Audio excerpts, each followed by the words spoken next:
Wisconsin probably as much or more than any other Big Ten team has had an identity. Run the ball, very disciplined defense.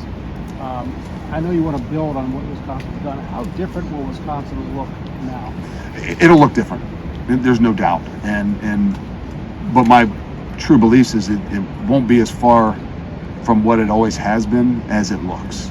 And I just mean that by we understand where our bread is buttered. We understand what it is that we've got that are strengths of our program. That offensive line, the depth of our offensive line, met our tailback. I mean, those things don't change. Whatever it is that you think you can do. Same thing defensively. I mean, it's still about people. It's still about players. And so there is differences. There are changes. There are things I think no matter what, the fundamentals can stay the same. The values can stay the same.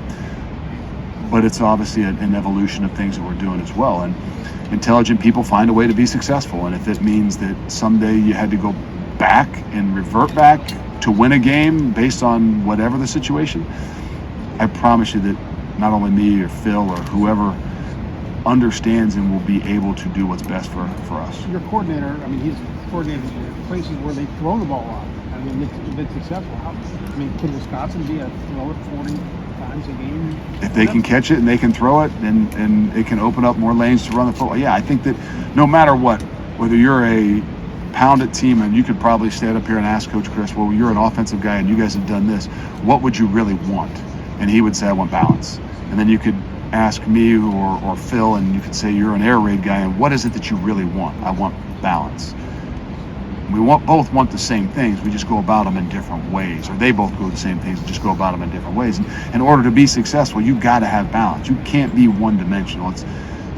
The triple option teams no longer can be successful because they're one-dimensional. And the guys that throw the ball probably 70 times a game, probably in the long run, have a really hard time at being successful because they don't have balance. So no matter what it is and how it looks, it's got to be balanced.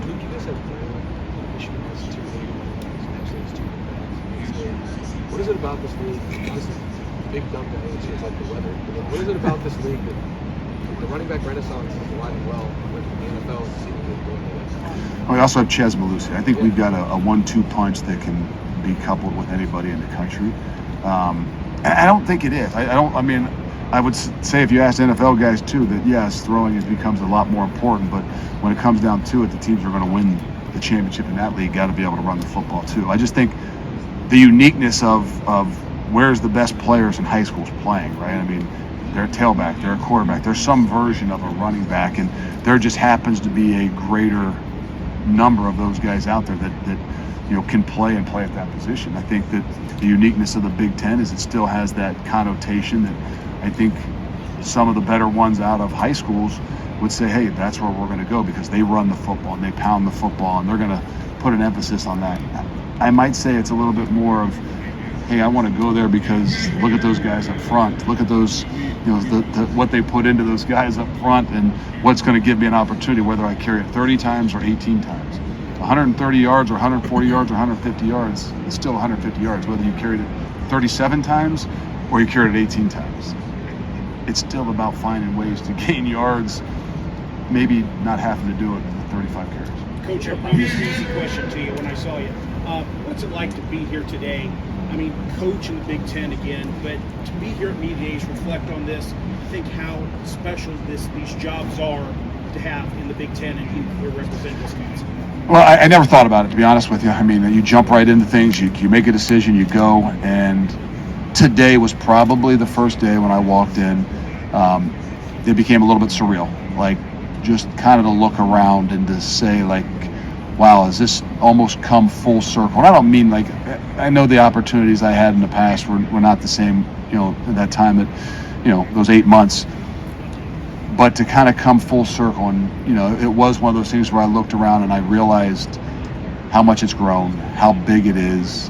And I just had, a brief moment of saying, wow, this is really, really, really impressive. And I didn't realize maybe why I made some of those decisions. I said it was because of the Big Ten, and then I get here and I realize that it really is about being a part of the Big Ten and the things that this thing has done and continues to do. And so it was a small, short moment of surreal full circle that I enjoyed. Do you allow yourself to, maybe pat yourself on the back, not the right word. No, but that I'm wouldn't talking be. about what you did at Cincinnati. They're headed to the Big 12. You know, I mean, do you feel like you had some accomplishments there that whether you? I know you don't brag about stuff like that, but do you feel like it was a job well done? I guess.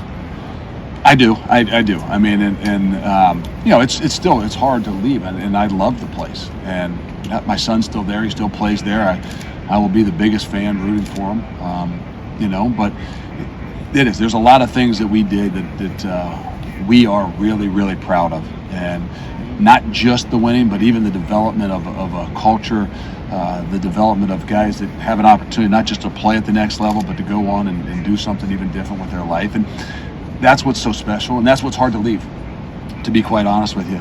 But I'm excited for them. I'm excited to see what it is that that we did. You know, I always say that you got to leave a place in a better than when you got it, right? That's the whole key. And you try to evaluate someone's leadership and how did they leave it and how was it when they got it. And, you know, so to me, I'm not sure it's quite what it was 2 years ago when we had 9 guys drafted. Yeah. But I think that that time and the things that we did and the relationships and the things that we built is what I love about the game. 2011, you got to hire one new coach to your staff when you took over the day. Made a mistake there, didn't I? The day after the Indy 500, and it was Mike Vrabel. I mean, in your mind, did he have the desire to be what he is today at that point? I mean, go back to that moment, and are you still amazed a little bit by his rise? I never would doubt him. That's the thing with that guy. In particular, just whatever he was going to do, it was going to be at 120 miles an hour with 100% of everything. And but he wanted to help his good friend too at that moment, right? He did. He wanted a reason to retire too, but he always knew that he was going to be a coach, and he always knew that there was going to have to be some segue into doing what he was going to do, and he was never going to walk away. And so it was a win on everybody's book, and it was something that, you know, for me, that I know it wasn't a great time, and I know that some people can say, you know, evaluate whether it was successful or not, right? I've never let outside, but some of the things the successes that I did have and the ability to continue to at least stay upright had a lot to do with the people that I was around, and he was a big part of that. And, I've always been indebted to him for that experience and what it is that he did for me and for our alma mater and things like that. But it's amazing how it's grown. But like I said, I would never have doubted whatever it is that he went into. It's just there's a uniqueness to that competitive spirit that so many people have from playing this game, and the ones that are successful in it. And so it's exciting to see. Coach, you step into the Iowa-Wisconsin rivalry. Just as an outsider, how do you perceive that program and what Coach Ferentz has accomplished? I've studied Iowa for a long time, and from the way when I was a defensive guy, the way that they play defense, to the longevity that Coach has had, to the way that he's done things with the type of kids and the people that he's had there. And there's not a bigger fan from the outside of all the things that he's done than me. And it kind of goes back to maybe as a young kid growing up as a little bit of an Iowa guy, meaning that my idol was Dan Gable, and you know, being a wrestling guy that always kind of held that in a different esteem. So I've always watched and studied and from afar on all things that they've done. So it's unique to now be thrown into a situation where that is a rivalry game, and all the things that I've studied and worked on in the past are still a part of that's a part of me. People ask about knowing the Big Ten. I think that has a lot to do with it. When you know where teams come from and where they are, hopefully you got a better grasp of who they are. How has Matt Mitchell impressed you, and how was it recruiting him away from a place like GUSU that he